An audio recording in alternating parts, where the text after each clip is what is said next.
நண்பர் ஒருத்தர் அவருடைய போர்ட்ஃபோலியோவை வாட்ஸ்அப்பில் எனக்கு அனுப்பினார். அதை பார்க்கும்போது அவர் பண்ண தேர்வுகள் எல்லாமே 2023, 24 ஃபேன்சியான மியூச்சுவல் ஃபண்ட் ப்ராடக்ட்ஸ் எல்லாம் இருந்தது. சார் இதெல்லாம் வச்சுக்கலாமா அப்படின்னு கேட்குறாரு. எனக்கு அதில் பல ஃபண்ட்ஸை பார்க்கும்போது ரொம்ப நாளைக்கு வெயிட் பண்ண வேண்டியிருக்கும் அப்படின்னு தோணுது. நான் சொன்னேன் அவர்கிட்ட, நீங்கள் ரொம்ப நாள் வெயிட் பண்ண வேண்டியிருக்கும், பரவாயில்லையா அப்படின்னு. இல்லை சார், இதுலேருந்து மாற்றி வேற எதுலையாவது போட்டு இந்த டிஃபரன்ஸை நம்ம எடுக்கணும்னா நான் ரெடி அப்படின்னாரு. ஸோ அவருக்கு அதை செய்யறதுக்கு இந்த ஒரு ரிவ்யூ ஒரு வாய்ப்பாக அமைஞ்சது. ஸோ இந்த மாதிரி கேள்விகள் உங்களுக்கும் உங்கள் மியூச்சுவல் ஃபண்ட் போர்ட்ஃபோலியோவில் இருந்துச்சுனாக்கா ஆஸ்க் மைல்ஸ்டோன்ஸ் டு வெல்த் எனிதிங்ன்ற ஹெல்ப்லைனில் நீங்கள் தொடர்பு கொள்ளலாம். உங்களுடைய கேள்விகளை கேட்கலாம், நாங்கள் நிச்சயமாக பதில் சொல்வோம். ஒரு கம்பெனியினுடைய மதிப்பு எப்படி இறங்கும்? என்ன சார் இது குதர்க்கமாக இருக்குது டைட்டில் அப்படின்னு நீங்கள் யோசிக்கிறீங்க.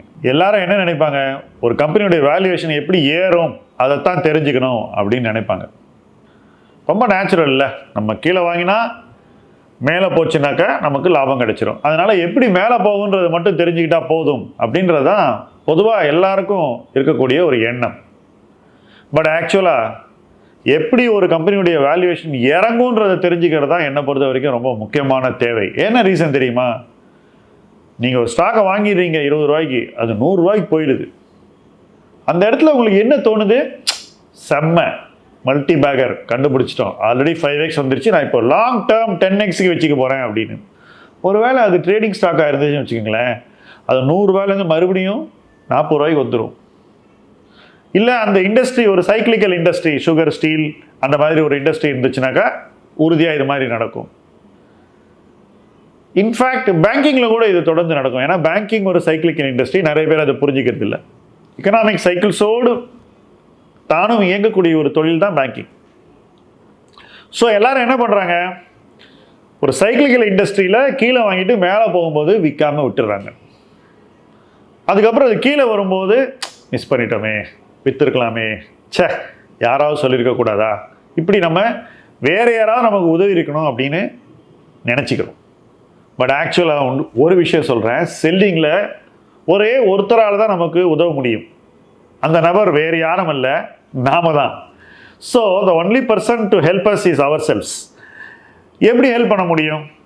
ஒரு ஸ்டாக் ரொம்ப அதிகமான மதிப்பில் இருக்கும்போது என்ன நடந்தால் அது கீழே வரும் அப்படின்னு யோசிக்க ஆரம்பிக்கணும். சிம்பிள் எக்ஸாம்பிள், 3450 ரூபா ஏஷியன் பெயிண்ட்ஸ். ₹1 ஒரு வீடியோன்னு 3450 வீடியோ ஏஷியன் பெயிண்ட்ஸ் கிரேட் கம்பெனின்னு ஒரே நம்பர் போட்டிருந்தாரு. ஆனாலும் அந்த 3450 வீடியோவை தாண்டி ஏஷியன் பெயிண்ட்ஸ் இன்னைக்கு 1250 ரூபா இழந்துச்சு, வேல்யூவேஷன் இறங்கிடுச்சு. இப்போ 3450 ரூபா ஏஷியன் பெயிண்ட்ஸ் விலை இருக்கும்போது இந்த மதிப்பு நிலைக்காது அப்படின்னு கண்டுபிடிக்கிறது கஷ்டமா? நிச்சயமா இல்லை. அதுக்கு அறிகுறிகள் இருந்ததா? உறுதியாக இருந்தது. ஃபர்ஸ்ட் பாயிண்ட், ஜிடிபியின் வளர்ச்சி சார்ந்து இயங்கக்கூடிய ஒரு தொழில் தான் பெயிண்ட் இண்டஸ்ட்ரி. பெயிண்ட் இண்டஸ்ட்ரினால எல்லா வருஷமும் டபுள் டிஜிட் growth காட்ட முடியாது. வால்யூமில், வேல்யூவில் அந்த growth வரணும்னாக்கா என்ன நடக்கணும்? அவங்களால ப்ரைஸ் பண்ண முடியணும். இக்கானமி அதை சப்போர்ட் பண்ணலன்னா இது நடக்காது. இன்னொரு விஷயம், ஆயில் ப்ரைஸ் ஒரு டாப்பில் இருந்து அங்கேருந்து இறங்கணும் உங்களுக்கு தோணுச்சுன்னா நீங்கள் நல்லா யோசிச்சு பாருங்கள். 3450 ரூபா இருந்தப்போ ஆயில் ப்ரைஸ் எப்படி இருந்ததுன்னு. இப்போ அந்த இடத்துலேருந்து கீழே வரும்னு உங்களுக்கு தோணுச்சுன்னா இப்போ $65 இருக்குது, அதுவே ஒரு ரிஸ்க்கு. ஸோ ஆயில் ப்ரைஸ் எந்த பக்கம் போகுதுன்னு நீங்கள் கிளியராக யோசிக்க முடியும். இந்த விலை நிலைக்காதுன்னு தோணுச்சுன்னா அதுவே ஒரு ரிஸ்க் ஆகிடுது. இதை தாண்டி புதுசாக ஒரு பெரிய பிளேயர் வரப்போகிறான், 10,000 கோடி ரூபாய் இன்வெஸ்ட் பண்ண போகிறான், போட்டி சூழலை மாற்ற போகிறான், விலை வளராமல் இருப்பதற்கான ஒரு அழுத்தத்தை சந்தையில், பங்குச்சந்தையில் இல்லை பெயிண்ட் சந்தையில் கொடுக்க போகிறான் அப்படின்னு ஈஸியாக நம்ம கண்டுபிடிக்க முடியும். சரி, இன்னொரு கம்பெனி இப்போ 100க்கு மேலே பிஇ, அந்த கம்பெனி விற்கிறது பிவிசி செருப்பு, அதான் மெயின் ப்ராடக்ட். இதில் ஒன்றும் டெக்னாலஜி கிடையாது, ஒன்றும் கிடையாது, எக்கச்சக்க பிராண்ட் இருக்குது, போட்டி இருக்குது, எல்லாம் இருக்குது. ஆனால் அந்த கம்பெனியுடைய வேல்யூவேஷனை ஒரு குறிப்பிட்ட முதலீட்டாளர் தொடர்ந்து வாங்கி வாங்கி வாங்கி வாங்கி வாங்கி மேலே கொண்டு போயிட்டார். இந்த முதலீட்டாளர் வாங்குறாருன்னா இதை பற்றி தொடர்ந்து இன்னொரு முதலீட்டாளர் பேசி உயர்த்தி உயர்த்தி உயர்த்தி மேலே கொண்டு போயிட்டார். ஸோ இவங்க 2 பேரும் என்ன சேர்ந்து செஞ்சாங்களா தனியாக செஞ்சாங்களா தெரியாது. பட் இரட்டை குழல் துப்பாக்கி மாதிரி இயங்கி அந்த நிறுவன மதிப்பை இருக்கக்கூடாத இடத்துக்கு கொண்டு போயிட்டாங்க. அதே கம்பெனியை நான் 40 கோடி ரூபாய் மதிப்பில் பார்த்துருக்கேன். அங்கேருந்து எங்கேயோ போயிடுச்சு. கால இடைவெளி பேர்லி 12 இயர்ஸ். ஸோ இந்த இடத்துல பார்க்கும்போது அந்த கம்பெனி அதுக்கு நடக்க வேண்டிய எல்லா நல்ல விஷயங்களும் நடந்து முடிஞ்சிச்சு. Everything that has to go right in favour of the company நடந்துருச்சு. ஒரே ஒரு விஷயம் தான் நடக்கலை. அந்த கம்பெனியில் 75% ப்ரமோட்டர் ஹோல்டிங்னா 15% ஒரு ஆள் வச்சுருந்தார். அவர் விற்கலை. ஒரு பாயிண்டில் அந்த நபர் விற்க ஆரம்பிச்சிட்டாங்க. அவங்க விற்க ஆரம்பித்தோன்னே என்னாச்சு, ஃப்ளோட்டிங் ஸ்டாக் அதிகரிச்சிருச்சு. கம்பெனியுடைய பர்ஃபார்மன்ஸ் ஒரு பீக் அவுட் ஆகிட்டு ஸ்லோவாக இறங்க ஆரம்பிச்சிருச்சு. போட்டி சூழல் ஃபுட்வேரில் அதிகமாக ஆரம்பிச்சிருச்சு. இதுவே நமக்கு ஒரு வார்னிங் பெல்லாக இருந்திருக்கணும். ஆனால் எல்லாரும் என்ன நினைக்கிறாங்க, இல்லை இந்த 100 PEக்கு மேலே இருக்கக்கூடிய கம்பெனி என்றைக்குமே 100 PEக்கு மேலே இருக்கும்னு நினைக்கிறாங்க. எவ்வளோ தவறான ஒரு எதிர்பார்ப்பு. அப்புறம் அடிப்படையிலே ஒரு பிரச்சனை, நம்முடைய புரிதல் அபவுட் PE ரேஷியோ, அதில் ஒரு பிரச்சனை. அது இருந்தால் நம்மளை காப்பாற்ற முடியாது. பட் யாருக்கு அந்த ஒரு நெகட்டிவ் இல்லையோ அவங்க இதை பார்த்துருக்கலாம். அவங்களும் பார்க்கல. என்ன ரீசன்னா, அந்த ஃப்ளோட்டிங் ஸ்டாக் அதிகரிக்கிறத அவங்க பெருசாக எடுத்துக்கல. இன்னொரு விஷயத்தையும் அவங்க பண்ணல. இதை நம்ம எப்போவுமே பண்ணணும். நான் திரும்ப திரும்ப சொல்கிறேன்.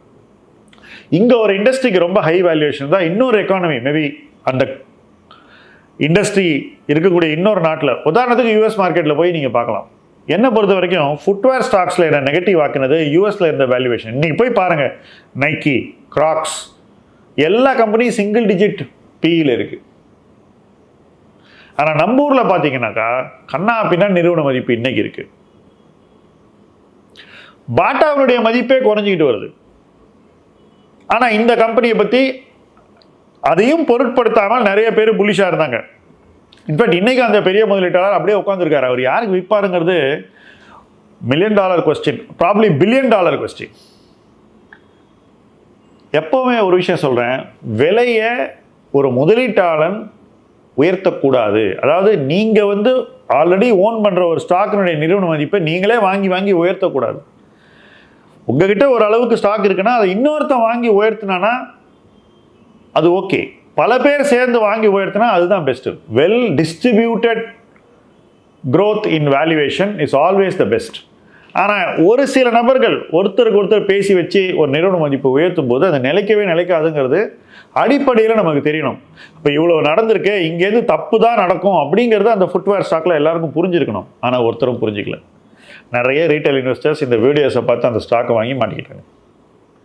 ஸோ இது மாதிரி ஒரு லோ லெவல்லேருந்து ஒரு ஹை லெவலுக்கு போன கம்பெனி நீங்கள் விற்காம விட்டீங்கன்னா அது திரும்பி இறங்கி வரும்போது உங்களுக்கு விற்க மனசே வராது. அந்த ரைஸினுடைய பெனிஃபிட்டே நீங்கள் எடுக்காமல் போயிடுவீங்க. எப்போல்லாம் உங்களுக்கு எதிர்பார்ப்புக்கு மேலே ஒரு ரிட்டர்ன் அதுக்கப்புறம் நிறுவன மதிப்பு ரொம்ப மிகைப்படுத்தப்பட்டு தோணுதோ அந்த இடத்துல நீங்கள் சுதாரிச்சுக்கணும். இந்த மதிப்பு எனக்கு கிடைச்சிருக்கே, இது போதுமா அப்படின்னு ஒரு கேள்வியை கேட்கணும். இந்த மதிப்பு போதும், வளர்ச்சி இதுக்கு மேலே இதே மாதிரி கிடைக்காதுன்னா வித்துட்டு திரும்பி பார்க்காம வெளியே போகணும். அந்த இடத்துல இன்னொருத்த ஹையர் ப்ரைஸில் வாங்குவான் அப்படின்னு ஃபைண்டிங் த கிரேட்டர் ஃபூல் மோடில் நீங்கள் உங்கள் இன்வெஸ்டிங்கை தக் லைஃப் ஆக்கிடக்கூடாது. ஏன்னா எப்போ நீங்கள் உங்களோட ஒரு கிரேட்டர் ஃபூலை கண்டுபிடிப்பீங்கன்னு நினைக்கிறீங்களோ, முழுசும் நம்புறீங்களோ, ஒரு கிரேட்டர் ஃபூல் உங்களுக்கு எல்லா நேரத்தையும் மாட்டுவான்னு எதிர்பார்க்குறீங்களோ, அந்த கிரேட்டர் ஃபூல் உங்கள் வீட்டில் இருக்கக்கூடிய கண்ணாடியில் தான் தெரியும். இந்த ஒரு விஷயத்தை எப்பெல்லாம் நிறுவன மதிப்பு எதிர்பார்ப்பை மிஞ்சக்கூடிய ஒரு இடத்துல போய் நிற்குதோ நாம் ஞாபகம் வச்சுக்கிட்டா நிச்சயமாக நாம் ஏமாறாமல், நம்மளை நாமே ஏமாற்றிக்காமல், நம்மளை காப்பாற்றிக்கக்கூடிய ஒரு முடிவை எடுத்துகிட்டு ப்ராஃபிட்டை புக் பண்ணிவிட்டு வீட்டுக்கு போய் ஹாப்பியாக தூங்குவோம். இல்லைன்னா வாய்ப்பை தவற விட்டுட்டு தூக்கத்தை இழந்து, லாபத்தையும் இழந்து, காலத்தையும் இழந்து நாம் தலையை பிச்சுக்கிட்டு தெரியும். எல்லா இன்வெஸ்டருக்கும் இது நடக்கலாம், யாருக்கும் நடக்கலாம். ஆனால் எல்லோரும் இதை நடக்காமல் பார்த்து கொள்ள வேண்டும். அப்படி பார்த்து கொள்ளக்கூடிய ஒரு பொறுப்பான முதலீட்டாளராக இணைந்து பயணிப்போம். முதலீட்டு களம் உங்கள் களம். நன்றி.